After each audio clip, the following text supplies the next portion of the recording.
banyak anak, banyak rezeki. Nah sebenarnya versi dalilnya ada nggak? Karena yang saya alamin banyak anak, banyak rezeki, banyak banget pengeluarannya Ustaz.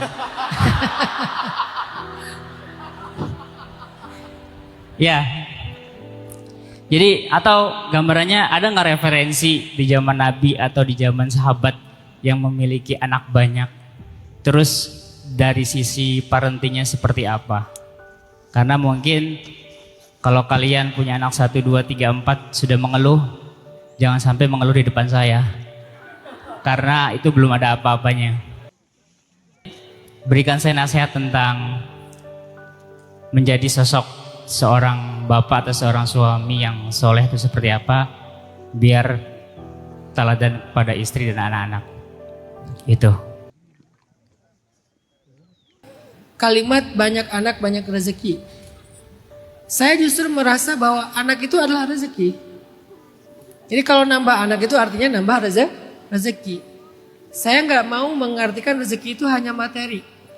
Karena rezeki yang paling mahal itu justru keluarga. Kemudian kesehatan. Kalau urutannya nih ya, urutan duniawinya.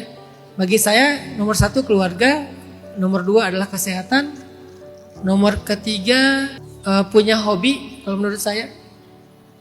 Nomor keempat baru nanti masalah materi segala macam. Jadi kalau keluarganya baik, kesehatannya kita sehat, prima, terus kita bisa menjalani kesenangan kita, hobi kita, berarti urusan dunia kita tuh sebetulnya udah nyaman gitu ya. Ditambah lagi dengan adanya rezeki materi yang lebih ini.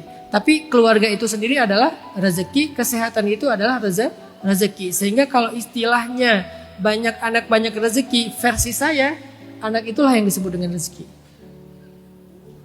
Kenapa rezeki? Banyak alasannya. Alasan pertama, bukankah menjadi seorang ayah itu ibadah yang sangat luar biasa? Dengan merawat, mendidik, itu tuh sehari lebih daripada sholat sunnah duha di pagi hari, tahajud di malam hari. Curhat ayah, waktu 12 tahun pertama sebelum dia lulus SD itu berharga banget Bang Bibi. Segimanapun kita capek, pas mereka masih kecil, kita pasti akan kangen nanti kalau mereka udah gede. Kan gak mungkin gede suruh pipis di celana ya. Gak mungkin gede dia disuruh manja-manja kayak sekarang. Apalagi anak perempuan mungkin beda gaya perlakuannya. Jadi nikmatin aja, itu masa-masa berharga banget, penuh kenangan, ngangenin. Untungnya saya masih punya anak yang masih umur di bawah 10 tahun yang masih saya bisa ajak main 3 orang. Yang 3 orang masih kecil, jadi yang 3 orang ini sekarang jadi kayak mainan saya aja nih. Pulang ke rumah apa. Artinya itu ibadah pertama, anugerah. Anak itu sendiri rezeki, ibadah. Yang kedua, kalau kita berhasil mendidik mereka, mereka lah yang menjadi penyelamat kita kelak di akhirat. Mereka lah yang akan mendoakan kita ketika kita sudah wafat. Jadi kalau kita dikasih anak, ngerasa kayak, kok gak nambah materinya, kok gak nambah bisnisnya, kok gak nambah karirnya, itu bukan rezeki utama, justru anak itulah rezeki utamanya. Sehingga kalau ada orang yang salah paham, saya dikasih banyak anak tapi melarat atau susah gitu. Enggak, anak kamu itulah rezekinya. Jangan kamu artikan rezeki selalu materi. Masih banyak nanti alasan-alasan lain kenapa anak itu adalah rezeki. Dari sisi agama, dari sisi keberkahan, dari sisi akhirat. Yang terakhir tadi apa? Nasihat buat suami dan buat istri atau buat ayah dan buat ibu. Nasihat paling sederhana adalah belajar. Jangan berhenti belajar. Karena kita gak cukup jadi ayah atau jadi suami hanya modal cinta tuh gak cukup. Jadi istri, jadi ibu modal sayang doang tuh gak cukup. Memang harus belajar sih. Ta'aruf itu jangan pas sebelum nikah aja. Kita masih harus terus belajar tentang pasangan kita sampai udah tua juga. Kita harus terus belajar tentang dia. Hari ini aku belajar apa tentang dia, besok belajar apa tentang dia. Dia itu bisa pasangan, bisa anak ya.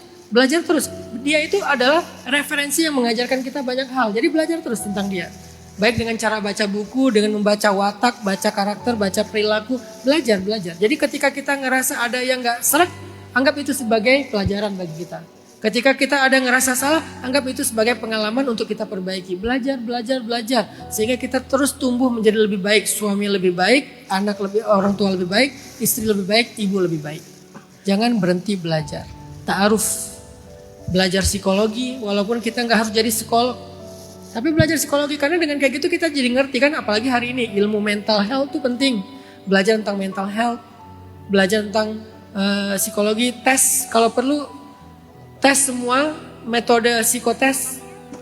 Jadi jangan berhenti belajar, apalagi untuk jadi orang tua.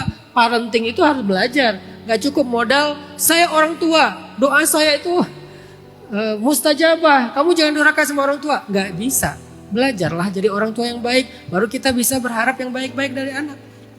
Tapi orang tua gak pernah ngedidik anak dengan baik, cuma pakai doktrin-doktrin aja sama kalimat-kalimat kutukan. Gak bisa, hidup gak bisa kayak gitu. Orang tua, beberapa orang tua yang gak terdidik dengan baik, gak well educated tentang ilmu parenting, mereka kayak gitu polanya. Gak ngedidik anak, tapi nuntutnya dengan sakralnya orang tua gitu. Aku ini ayah, doa ayah itu nggak ada hijab. Aku ini suami, jangan durhaka sama suami. Selalu pakai doktrin-doktrin sakral, tapi nggak ngedidik istri. Suami nggak ngedidik istri, tapi nuntut istri. Istri nggak menunaikan hak suami, tapi nuntut suami. Orang tua nggak ngedidik anak, tapi nuntut anak. Jadi itu berawal dari nggak mengerti belajar. Semoga kita semuanya menjadi seorang pembelajar.